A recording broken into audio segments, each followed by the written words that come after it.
ont aussi une part à faire. Mais bon, vu le rouleau compresseur idéologique qui est sans arrêt, minute par minute à la télé, sans arrêt, on nous dit c'est de notre faute si nous sommes comme ça. Bon, mais moi je dis stop, maintenant, regardons un peu d'où ça vient et si on est vraiment les seuls responsables. Je préfère quand vous parlez de nous et pas de on.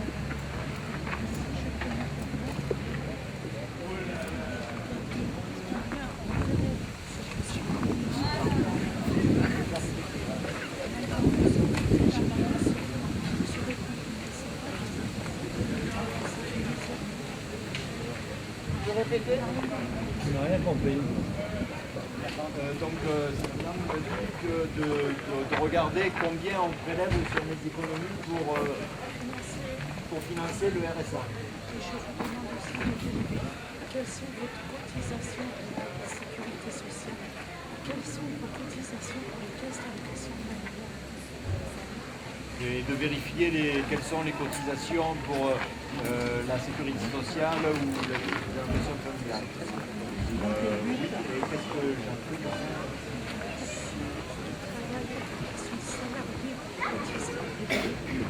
Ceux qui ne font rien, qui n'ont pas de travail, ne cotisent pas. Oui, ceux qui travaillent cotisent et oui, mais ça c'est le problème de la répartition. Le problème de la redistribution. Personne ne fait rien. Oui, il y a des milliards d'euros qui tombent du ciel pour enfouler les banques, on ne se demande pas qui travaille pour ça. C'est juste des miettes, là vous êtes en train de discuter pour savoir qui paye. Attention. Ouais. Donc, je vous dis que si on regarde ces cotisations, on s'aperçoit que c'est pas de notre faute s'il y a de la misère. Dire qu'elle s'indigne quelque part.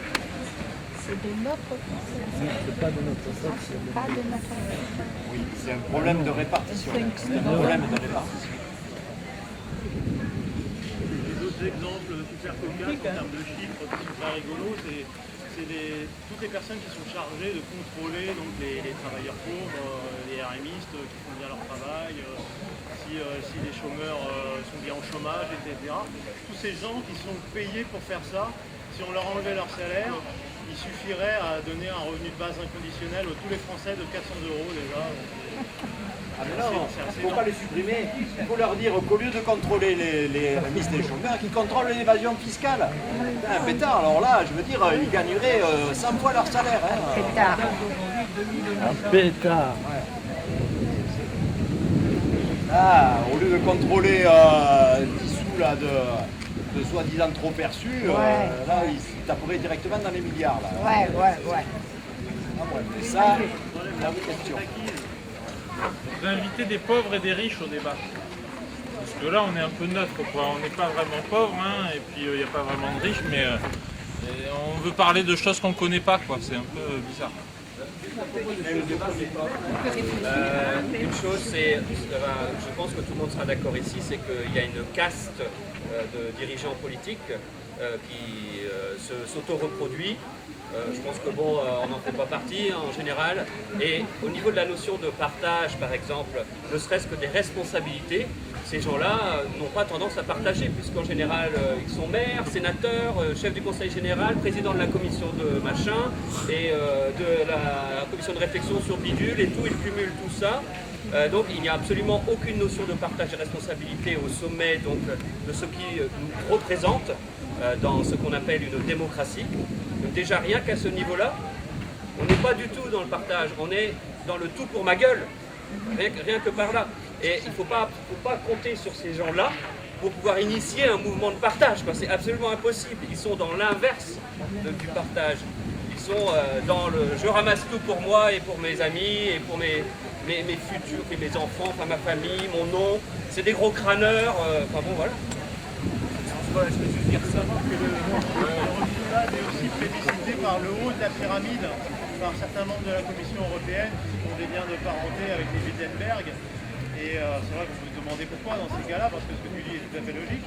Mais c'est juste que ils voient aussi leur intérêt. C'est une façon pour eux de perpétuer un peu le système d'échange, parce que si les gens n'ont plus d'argent pour consommer, le système s'arrête. Donc, et c'est ça qui est fort en fait. C'est un peu comme en Aikido, c'est un système qui permet d'utiliser la force de l'adversaire pour le renverser. Actuellement, on n'a aucune alternative à la compétition. C'est la compétition ou la compétition. On est obligé de se battre les uns contre les autres pour survivre. Avec le revenu de base, on aura la possibilité de montrer que la coopération est peut-être plus efficace que la compétition. Donc voilà, effectivement, il y aura toujours de la compétition, ça ne va pas éradiquer la compétition d'un coup, mais ça va permettre autre chose, progressivement. Donc il y aura une soirée sur le revenu de base, on m'a donné ça. Du 14 au 17 novembre à Avignon. 14. Le festival du film précaire. Le festival du film précaire. Avignon. Jean? 14. À Utopia. J'aime. Ça vous intéresse? Oui. C'est pas parce que ouais, il y aura des endroits Oui, moi. On a commencé par se poser la question, qu'est-ce que la pauvreté? Tu nous as cité Benjamin Franklin. Je suis pas loin d'être d'accord avec ce qu'il dit. Notamment, pourquoi? Parce que les chiffonniers d'Emmaüs ont fait la preuve qu'effectivement, c'est en redonnant la dignité à l'homme qu'il s'en sort par lui-même. Toute l'expérience d'ATT Carmonde, c'est ça aussi. C'est-à-dire qu'on ne fait pas la charité aux gens.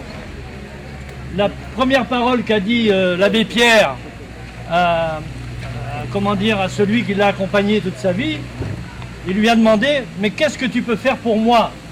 L'abbé Pierre qui a demandé au chiffonnier, à celui qui allait devenir le chiffonnier d'Emmaüs, qui était le pauvre des pauvres, « Qu'est-ce que tu peux faire pour moi ?» Donc il l'a remis dans sa dignité. Donc la pauvreté, qu'est-ce que c'est? C'est pas la misère. Faut distinguer les choses. Et donc, moi j'aimerais dire que, nom d'une pipe, si on a quelque chose en partage au niveau de la planète, c'est la pauvreté, ça n'est pas la richesse.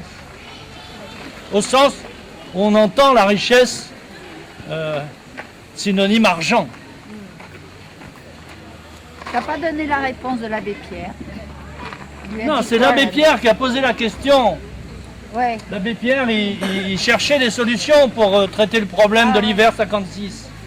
Et celui qu'il a rencontré sur son chemin, et qui était suicidaire, tout ce que vous voulez, et qui est devenu son principal compagnon, il lui a demandé à ce pauvre, qu'est-ce que tu peux faire pour m'aider? Qu'est-ce que tu peux faire pour moi?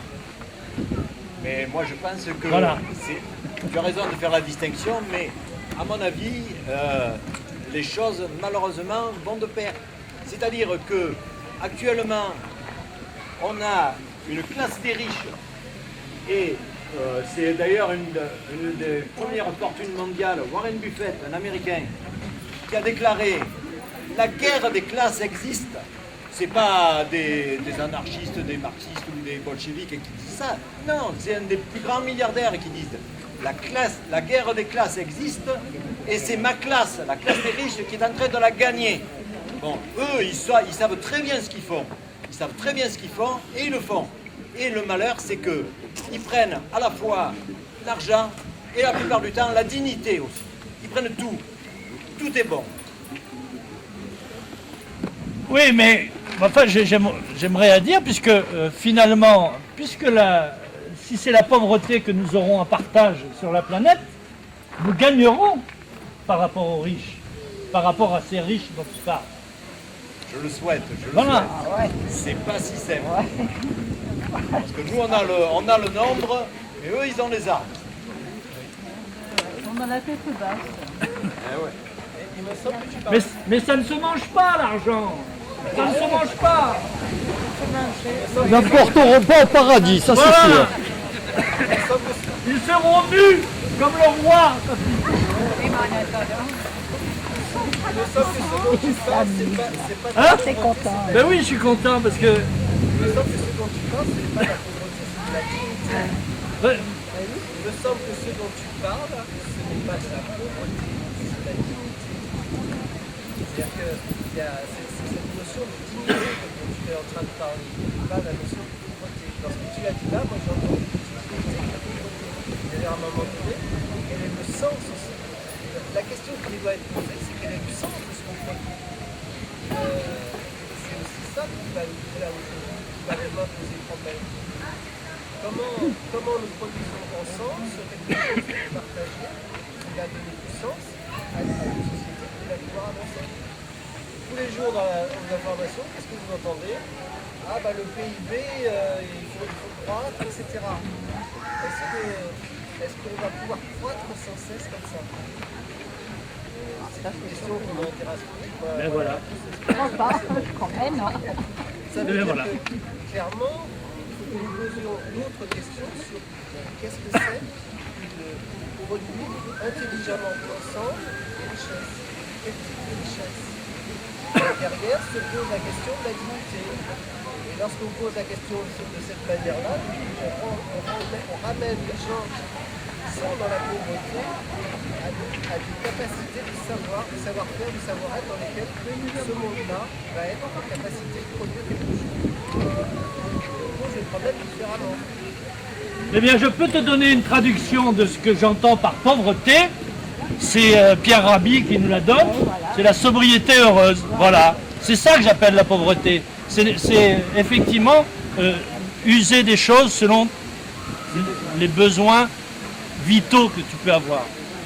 Le superflu, est-ce qu'on a besoin du superflu? Parle de décroissance.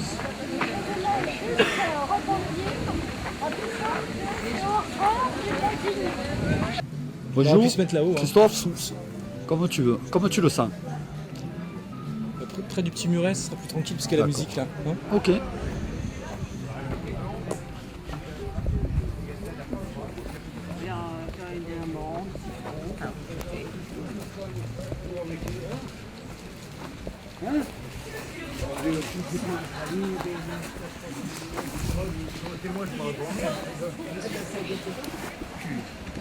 Christophe, bonjour. Bonjour.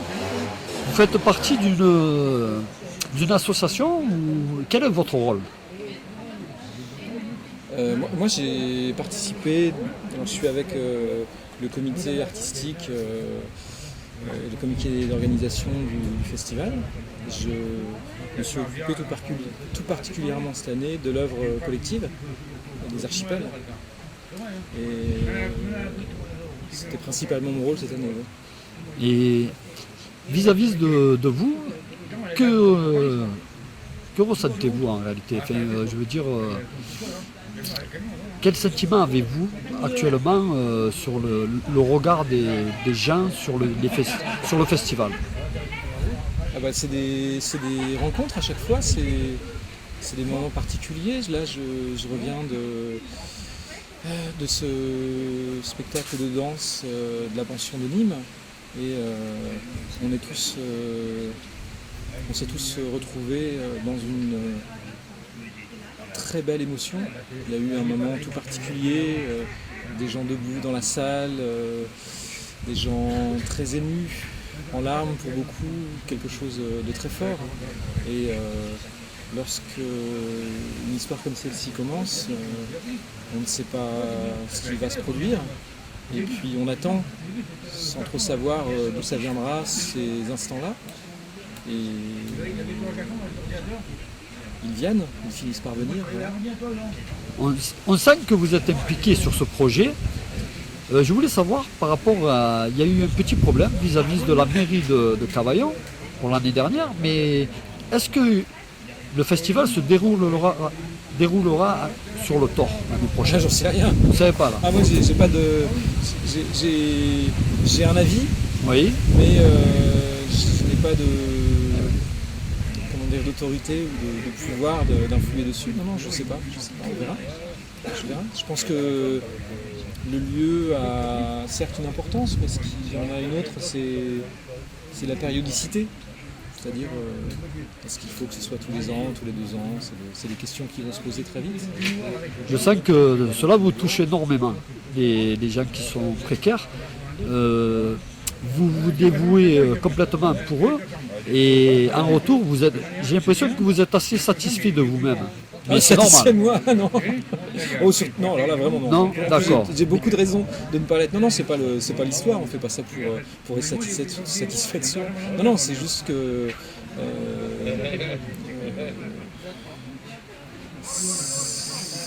vous êtes des gens. Voilà, je me sens peut-être proche de certaines des personnes que je rencontre. Je ne suis pas précaire. Mais je pense que le disant, je dois admettre qu'on l'est tous. On est tous précaires et il faut avoir sans cesse avoir une connaissance de cette précarité possible. On est tous tout près de ça et il faut en avoir conscience. Et puis, je pense que cela vous fait chaud au cœur. Oui, et puis il faut qu'il y ait une place pour tous. C'est ça l'important, c'est qu'il y ait une place pour tous. Et quelle qu'elle soit. Et puis, je redis toujours la même chose, mais on donne, mais on reçoit aussi. Et puis certaines des personnes que je rencontre depuis maintenant 3 ou 4 ans sont devenues des amis, je peux le dire, ce sont des amis, vraiment. Je ne les vois pas comme des précaires, même si je n'ignore pas leur souffrance, sans jamais la partager, parce que nous, quand on arrive, on n'est pas dans ce quotidien-là, on n'est pas dans cette difficulté-là. On arrive avec nos histoires, on essaie de les partager, on avance souvent plus vite qu'eux, et alors il faut se mettre à cet endroit-là, cette vitesse-là, et en même temps on n'a pas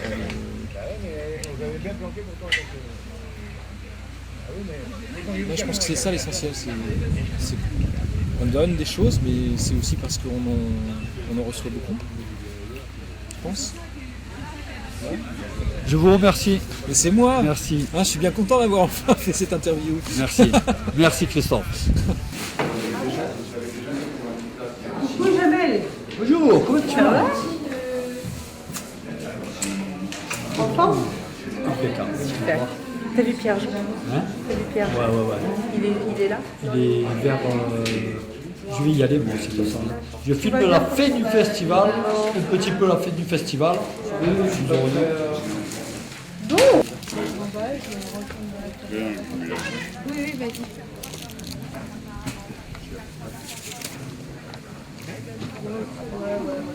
Aïe.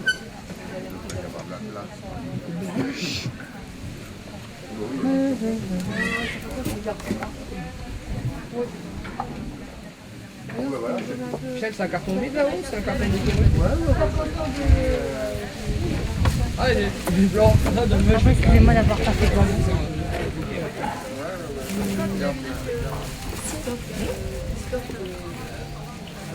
Excusez-moi. Le festival prend fin. Quelle impression avez-vous eue pendant ce festival? Oh non, moi j'y arrive pas, moi je sais pas parler, excuse-moi. C'est pas grave. Quelqu'un voudrait me répondre? Oui, je vous Le festival finit maintenant, enfin tout à l'heure, plus tard. Et qu'avez-vous ressenti pendant ce festival? Alors, beaucoup de chaleur, beaucoup de rencontres intéressantes, beaucoup de complicité avec les gens, de pouvoir s'exprimer et de vivre l'expérience qu'on a vécue. Ce moment de week-end, c'est très fort. Merci. Je vous en prie. Bonsoir. Bonsoir tout le monde. Bonsoir. Le festival va commencer à se vider petit à petit. Qu'avez-vous échangé comme échange avec les autres personnages? des autres associations. Ouais. Qu'avez-vous pensé de ce festival? Très bien, mieux que l'année dernière. D'accord. Et vous avez échangé beaucoup de choses avec les associations? Oui. Bah, oui. D'accord. Et excusez-moi, vous avez fait ce qui se trouvait à la galerie d'art. Ouais, c'est un gars chinois qui l'a fait. C'est un gars de chez vous qui l'a dit, d'accord. Et vous venez de d'Angers. D'Angers, oui. Je m'en ai voir. Grand espoir. Bret d'espoir, exactement, ouais. Vous me l'avez, ouais. Merci. De rien. Les vieilles poubelles, je vais te dire, j'ai mangé mieux que ça. Et tu vois, bon, c'est vrai, ça arrive. C'est pas leur faute parce qu'ils n'ont pas pu faire autrement. C'était l'année dernière, moi je pense que la bouffe était beaucoup mieux. T'es filmé, faut parler. Ouais. C'est pour vous remercier de ce que vous m'avez fait. Bah c'est normal, hein. C'est votre boulot, hein. Voilà. Merci bien, messieurs. De rien. Et bonne chance. Merci vous aussi. Au revoir. Au revoir. Et à l'année prochaine. À l'année prochaine, exactement. À bientôt. C'est des gens qui sont en précarité et qui sont logés, hébergés ou enfin, soit logés, soit seulement hébergés. Donc par les associations et donc du coup voilà ça fait une multitude de. C'est ouvert au coffre. De personnes de tous horizons. Voilà, on est tous des associations qui œuvront avec des gens qui sont un peu en difficulté. Oui, d'accord. Après, c'est plus loin que je vois, c'est-à-dire par rapport à un esprit spécifique, quand on dit les forums, d'une année à l'autre, c'est pas pareil. On évolue la société au fur et à mesure, comment chacun a sa pierre, sans avoir une idée, une pensée unique, quand même adhère quand même à un projet social autre. Alors on pourrait dire que peut-être que du coup, quand même tout ça évite. Messieurs, bonsoir. Le festival prend fin. Qu'avez-vous retenu de ce festival cette année? Très bonne organisation. La matière au niveau culture et une bonne stratégie par rapport, je veux dire, à la communication qui a été faite par rapport au festival. Et beaucoup d'émotions, je suppose. Beaucoup d'émotions aussi. Ouais. Avec les autres associations? Beaucoup, on se rassemblement des associations, on s'est regroupés, on s'est retrouvés, on s'est dit des bonjours, on s'est raconté des choses qu'on ne voyait pas depuis un bon bout de temps. Bien sûr. Donc c'était agréable. Vous êtes de quelle fondation? C'est la maison de je vais dire, c'est pas grave. L'association Le Relais. Le Relais. Ouais, c'est la pension de famille de Bourges. De Bourges, d'accord. Je vous remercie, vous êtes venu de très très loin. Merci monsieur. Merci. Au revoir. Au revoir. Oui, bonsoir. C'est la fête du festival. Que vous fassiez le spectacle itinérant. Alors ça c'est, faut voir. C'est magnifique. Chose à ça. Après ça demande une logistique, tout ça. Mais on vous reçoit dans les pensions de famille. Ça faut des on va en parler. Excusez-moi. Ce serait notre projet parce que là c'était parti pour faire de la scène et faire. Excusez-moi. Excusez-moi. Après, si on fait un programme comme ça, c'est différent. C'est voir, c'est la chorégraphie suisse, il y a Alta. Monsieur, elle est sur notre projet aussi. Oui. Voilà. Bonsoir. Qu'avez-vous pensé de ce festival? Fantastique. Vous avez échangé beaucoup d'émotions, je suppose, avec les autres associations? Moi, je fais partie de la Fondation Abbé Pierre. Donc, c'est toujours un peu. Toujours chaleureux. Toujours chaleureux, toujours, comment dire, fort en émotion. Oui. Voilà. Fort en émotion. Puis toutes ces rencontres qu'on peut faire entre toutes les structures, toutes les personnalités.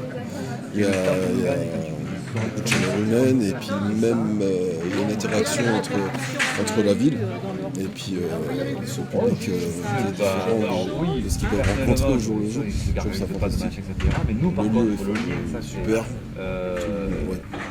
L'épanouissement, je crois que c'est une chose que j'espère qu'on va renouveler tous les ans et pendant longtemps. On espère, merci. Merci, au revoir. Bonsoir, bonsoir. Oh, bonsoir. Pouvez-vous me dire vos impressions de ce festival, lors de ce festival? Mais écoutez, moi ça fait la deuxième année que je viens, donc je veux dire c'est que du bonheur. J'espère que je reviendrai l'année prochaine parce que vous êtes formidables, les gens de Thor voilà, ils ont le cœur grand ouvert et puis nous aussi, on veut leur montrer ce qu'on aime et puis on les adore. Voilà. Et c'est génial. Merci l'abbé Pierre, merci Thor, merci le maire. Ce que le maire de Cavaillon n'a pas voulu, voilà, le maire de Thor nous a accepté. Merci pour Merci. Au revoir.